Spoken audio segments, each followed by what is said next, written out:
Yeni Azərbaycan Partiyasının Sumqayıt şəhər təşkilatının inzibati binasında Sumqayıt Bələdiyyəsinin 2025-ci ilin 11 aylıq hesabatı və 2024-2025-ci illərdə 11 aylıq hesabatın müqayisəli təhlilinə dair hesabat iclası keçirilib.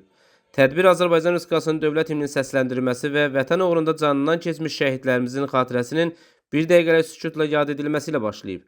Hesabat yığıncağında çıxış edən Sumqayıt Bələdiyyəsinin sədri Adil Xudadatov görülmüş işlər, həyata keçirilən sosial və infrastruktur layihələr, eləcə də həlli vacib olan məsələlər barədə geniş məlumat verib. O bildirib ki, Sumqayıt şəhər İcra Hakimiyyətinin başçısı Akif Ərəcovun tövsiyələri əsasında şəhərdə mühüm abadlıq işləri həyata keçirilir. Vurğulanıb ki, bələdiyyənin əsas məqsədi şəhər İcra Hakimiyyəti ilə birlikdə bu inkişafı sürətləndirmək, sakinlərin yaşayış şəraitini yaxşılaşdırmaq və ictimai infrastrukturu daha da gücləndirməkdir.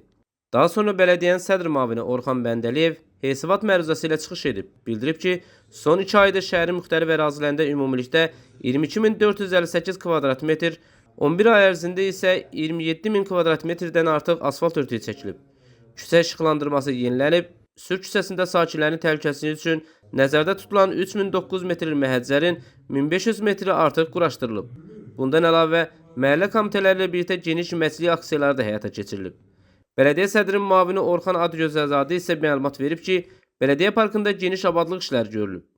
Səkilər yenilənib, tamet və bardurlar düzülüb, yaşıllıq sahələri artırılıb, atraksiyonlar yenilənib və sakinlərin istirahəti üçün xüsusi piknik zonalar salınıb. Orxan Adgözadə Sumqayıtda torpaq sahələrinin sənədləşdirilməsinin sürətləndirməsindən də danışıb. Bildirib ki, Azərbaycan Respublikasında torpaq münasibətlərinin tənzimlənməsi sayəsində əlavə tədbirlər haqqında Prezident İlham Əliyevin 17 oktyabr 2023-cü il tarixli fərmanının icrası çərçivəsində Sumqayıt şəhərində torpaq sahələrinin hüquqi sənədləşdirməsi və koordinatların dəqiqləşdirməsi istiqamətində işlər aparılır. Proses Azərbaycan Respublikası İqtisadiyyat Nazirliyi yanında Əmlak Məsələləri Dövlət Xidmətinin əməkdaşları ilə birlikdə həyata keçirilir. Hazırda Novxanı bağları, Saray bağları və Corot bağları ərazisində yerində ölçmə işləri görülür. Əsas məqsəd torpaq sahələrinin dəqiq koordinatlarının müəyyənləşdirilməsi, sənədləşdirmə prosesinin sürətləndirilməsidir. Görülən işlərin sürətini nəzərə alsaq, 2026-cı ilin 1-ci iyun kimi yerində ölçmə işləri yekunlaşdırılacaq. Tədbirdə Sumqayıt Bələdiyyəsinin sədr müavini Nərmin Mehdiyeva illik maliyyə hesabatını təqdim edib. 2025-ci ilin 11 aylıq hesabatı və 2024-2025-ci ilin 11 ayın müqayisəli təhlili göstərib ki, bu illər ərzində bələdiyyənin vergi və digər daxil olmalarda əhəmiyyətli dinamika müşahidə olunub.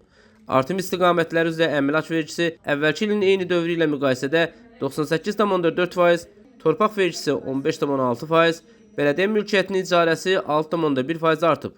Hesabat dövründə vergi ödəyicilərinə 40 minə yaxın SMS bildirişləri göndərilib ki, bu da ödəmə intizamlarının yüksəldilməsinə ciddi təsir göstərib. Vahid reyestr sistemi üzrə məlumatlar bazası 99% formalaşdırılıb. Ödəmə intizamlarının ciddi şəkildə artırılması və gecikmiş ödənişlərin nəzarətin gücləndirilməsi təmin edilib. Yeni əmlak və torpaq məlumatlarının sistemə daxil edilməsi, müfəttişlərin iş yükünün optimallaşdırılması, 2026-cı ildən ödənişlər üzrə birlik hesablamaların tətbiqinə başlanılıb. Nəticə olaraq, bələdiyyənin vergi gəlirlərində dayanıqlı artım, struktur səmərəliliyində isə əhəmiyyətli yüksəliş müşahidə olunur. Nərmin Mehdiyeva bildirib ki, növbəti dövrdə əsas məqsəd vergi sisteminin şəffaflığının səmərəliliyini və rəqəmsallaşdırmasını daha da artırmaqdır. Daha sonra İctimaiyyət ilə Əlaqələr şöbəsinin müdiri Şıxəli Abbasov, Memarlıq şöbəsinin müdiri Babək Atakişiyev və digər struktur rəhbərləri görülən işlər və qarşıda duran məsələlərlə bağlı çıxış ediblər. Hesabat yığıncağında bələdiyyə əməkdaşlarının işə davamiyyəti, intizam və məsuliyyət prinsiplərinə əməl etməsi də müzakirə olunan əsas məsələlərdən biri olub. Qeyd edilib ki, struktur bölmələrində əməkdaşların iş rejiminə riayət etməsi, vətəndaşlarla operativ və səmərəli xidmət göstərməsi prioritet istiqamətlərindəndir. Tədbirdə həmçinin bildirilib ki, vətəndaşlara göstərilən xidmətlərin keyfiyyətini artırmaq, müraciətlərin operativ şəkildə cavablandırılmasını təmin etmək və kommunikasiya prosesini daha da gücləndirmək məqsədi ilə 19-23 çağrı mərkəzi yaxın günlərdə fəaliyyətə başlayacaq. Yeni çağrı mərkəzi müasir texnoloji infrastruktur üzərində qurulub və sakinlərin müraciətlərinin qısa müddətdə qeydiyyata alınaraq aidiyyəti qurum və şöbələrin yönləndirilməsini təmin edəcək. Bundan əlavə, yığıncaqda bələdiyyə kollektivində təlim, tərbiyə və peşəkarlığın artırılması, işçilərin bilik və bacarıqlarının təkmilləşdirilməsi üçün mütəmadi treninqlərin keçirilməsinin vacibliyi də vurğulanıb. Qeyd edilib ki, xidməti mədəniyyətin yüksəldilməsi və vətəndaşlarla nəzakətli münasibətin qorunması bələdiyyə fəaliyyətinin əsas tələblərindəndir. Müzakirə olunan digər mühüm mövzulardan biri də məhəllə komitələrinin fəaliyyətinin genişləndirilməsi və daha effektiv iş mexanizminin qurulması olub.